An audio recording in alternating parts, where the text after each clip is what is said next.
तो पिछले एपिसोड में हमने देखा कि गिनवॉन उस गैंगस्टर हीयून के साथ मिलकर ईसीयू को हॉस्पिटल से किडनैप कर लेता है और पार्क को मैसेज देता है कि वो उसे अकेला आकर एक लोकेशन पे मिले। और जब यहाँ पर पार्क उस लोकेशन पे पहुंचता है तो पार्क के पीछे पीछे वहाँ पर गिनसू भी पहुंच जाता है। और तभी हम देखते हैं कि वो गैंगस्टर तेजी से कार लाके गिनसू को मारने वाला होता है, लेकिन बीच में गिनसू को बचाने के लिए पार्क बीच में आ जाता है और वो कार पार्क से टकरा जाती है, जिस वजह से पार्क बहुत ही घायल हो जाता है। और अब यहाँ से हमारा एपिसोड 15 शुरू होता है, जहाँ पर हम देखते हैं कि गिनसू पार्क की हालत देख के पार्क को चिल्ला रहा होता है, लेकिन पार्क कोई जवाब नहीं देता। कि तभी गिनसू सिचुएशन को समझ जाता है और वो जल्दी से पुलिस को कॉल करता है और वो पुलिस को जल्दी से बता देता है कि यहाँ पे एक एक्सीडेंट हुआ है और जल्दी से पुलिस को उन्हें ट्रैक करने को कह देता है। और तभी हम देखते हैं कि वो गैंगस्टर गिनसू को मारने के लिए भी आगे बढ़ते हैं, लेकिन तभी हम देखते हैं कि गिनसू भी अपना फोन कट करके सैंगवॉन को भी फोन लगा चुका था और वो सैंगवॉन को इस सिचुएशन के बारे में बता ही रहा होता है। लेकिन तभी बीच में वो गैंगस्टर गिनसू पे हमला कर देते हैं और उसका फोन तोड़ देते हैं और वहाँ पे गिनसू को किडनैप करके गिनसू की कार वगैरह और सारे सबूत मिटा देते हैं। और इसके बाद हम देखते हैं कि थोड़ी देर बाद वहाँ पर पुलिस पहुंचती है और वो पार्क को घायल देखकर उसे जल्दी से एम्बुलेंस में लेकर हॉस्पिटल पहुंचाती है। जहाँ पर हम देखते हैं कि अगले दिन जब ये खबर सभी को पता चलती है तो सभी के सभी पार्क को देखने के लिए हॉस्पिटल में पहुंच जाते हैं और वहाँ पे सभी को पता चलता है कि ईसीयू भी वहाँ से गायब है और वो सभी सोच रहे होते हैं कि ईसीयू कहाँ पे गई। लेकिन यहाँ पर सैंगवॉन को ही पता होता है कि ईसीयू का किडनैप हुआ है, क्योंकि उसने गिनसू की थोड़ी बहुत बात सुन ली थी, जिसके बाद उसने सीसीटीवी चेक किए और उसे पता चल गया कि ईसीयू का किडनैप हुआ है। और वो ये बात डिटेक्टिव बियोंग से कर रहा होता है और यहाँ पर डिटेक्टिव बियोंग उससे कहते हैं कि उसे ये सब पुलिस को बता देना चाहिए। लेकिन यहाँ पर सैंगवॉन बताता है उसने पार्क के फोन में देखा था कि जिन्होंने उसे किडनैप किया है उन्होंने पार्क को मैसेज किया था कि इसमें पुलिस इन्वॉल्व नहीं होनी चाहिए, नहीं तो ईसीयू की जान को खतरा हो सकता है। और इसकी दूसरी तरफ हम प्रेसिडेंट जेंग को देखते हैं, जिन्हें पार्क की न्यूज मिल चुकी होती है और यहाँ पर वो अपने सेक्रेटरी से पूछते हैं कि वो कैसा है। यहाँ पर उनका सेक्रेटरी बताता है कि उसे अभी होश नहीं आया है और वो काफी सीरियस कंडीशन में है। जिसके बाद प्रेसिडेंट जेंग गिनसू के बारे में पूछते हैं, लेकिन यहाँ पर सेक्रेटरी बताता है कि वो आज ऑफिस नहीं आए और उनका भी कुछ अता पता नहीं है और उन्हें फोन भी नहीं लग रहा है। और इसके बाद हम यहाँ पर गिनसू और ईसीयू को देखते हैं,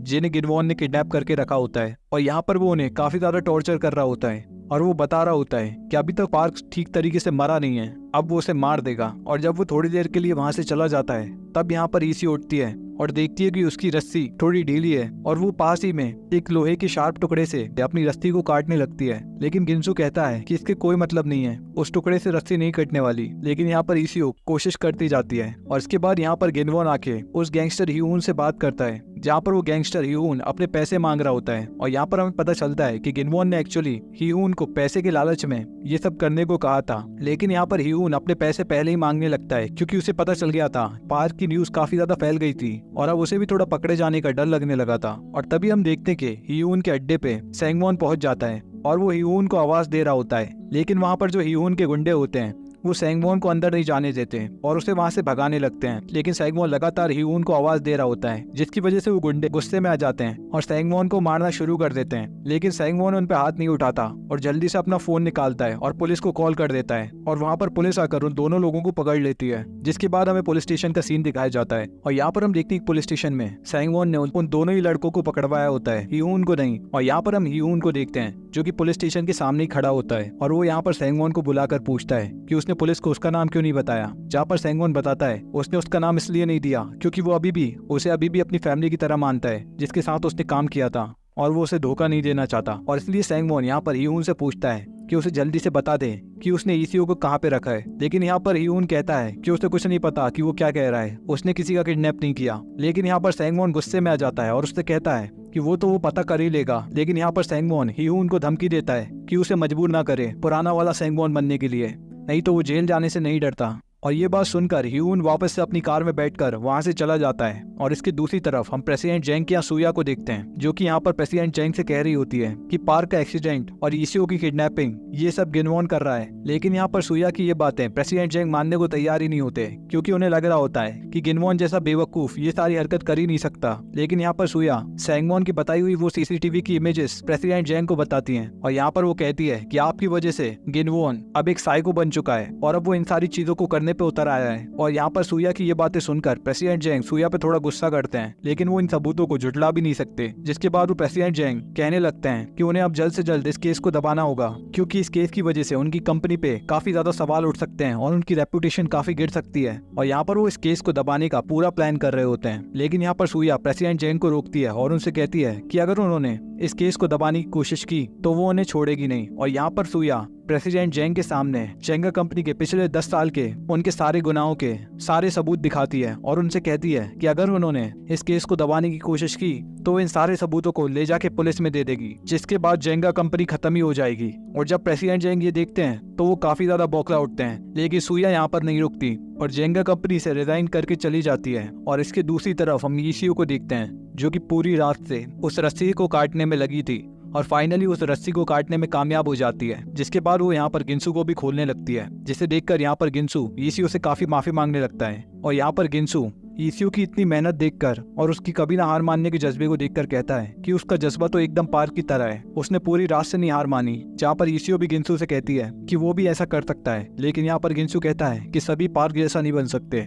लेकिन यहाँ पर ईसीयू गिनसू से पार्क की वही बात कहती है जो कि पार्क ने ईसीयू से कही थी कि ये सब तो सिर्फ बहाने होते हैं अपने आप को ना बदलने के, और हम अपने प्रिंसिपल्स पे टिके रह सकते हैं, बस हम हार ना माने तो। और उसके बाद हम यहाँ पर पार्क के हॉस्पिटल का सीन देखते हैं, जहाँ पर पार्क को अभी तक होश नहीं आया होता और यहाँ पर वो एक ड्रीमी स्टेट में होता है, जैसे कि एक सपना हो। और वो यहाँ पर अपने सपने में अपने डैड से मिलता है, जहाँ पर वो अपनी सारी दिल की बातें अपने डैड को बता रहा होता है कि उसने उनके जाने के बाद कई सारे दोस्त बनाए और जिंदगी का। और यहाँ पर पार्क के डैड उसे भी अपने साथ शांति में चलने को कहते हैं, लेकिन यहाँ पर पार्क रुक जाता है और कहता है कि मेरा काम अभी यहाँ पर बचा है। और इसी के बाद हम देखते हैं कि पार्क को होश आ जाता है और वो अपने डैड को याद करके काफी जोरों से रोने लगता है। और यहाँ पर उसके इतने रोने के बाद उसकी अब तक की सारी नफरत भी खत्म हो जाती है। और इसके बाद हम यहाँ पर गिनवॉन को देखते हैं, जो कि प्रेसिडेंट जेंग को कॉल करता है। और यहाँ पर प्रेसिडेंट जेंग उससे पूछते हैं कि उन्होंने जो उसके बारे में सुना है कि उसने ईसीयू को किडनैप कर लिया है, क्या वो सच है। जहाँ पर गिनवॉन बताता है कि हाँ, उन्होंने सही समझा, ये बिल्कुल सच है और अब वो किसी को नहीं छोड़ेगा। और यहाँ पर प्रेसिडेंट जेंग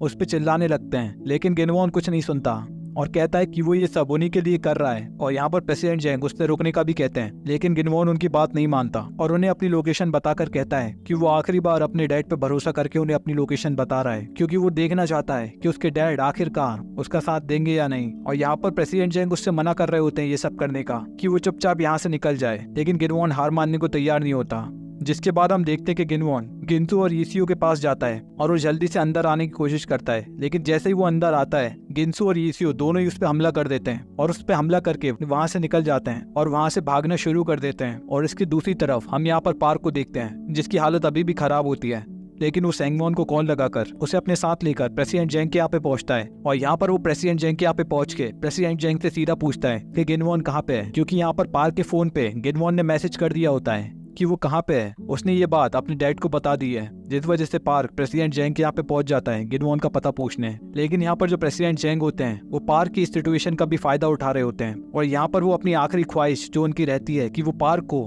घुटनों के बल बैठकर उनसे भीख मांगता देखना चाहते थे, वो इस सिचुएशन का सहारा लेकर अपनी इच्छा को पूरा करवाने लगते हैं। और यहाँ पर वो पार्क से कहते हैं कि अगर उसे ये जानना है कि गिनवॉन कहाँ पे है तो उसे घुटनों के बल बैठकर उनसे इस चीज के लिए भीख मांगनी होगी। और यहाँ पर पार्क भी ईसीयू की जान बचाने के लिए उनकी इस बात को मान लेता है और वहाँ पर घुटनों के बल आकर प्रेसिडेंट जेंग से गिनवॉन की लोकेशन पूछता है, जिसके बाद वहाँ पर प्रेसिडेंट जेंग पागलों की तरह हंसने लगते हैं और पार्क को गिनवॉन की लोकेशन बता देते हैं। और इसी के साथ यहीं पर हमारा एपिसोड 15 खत्म होता है।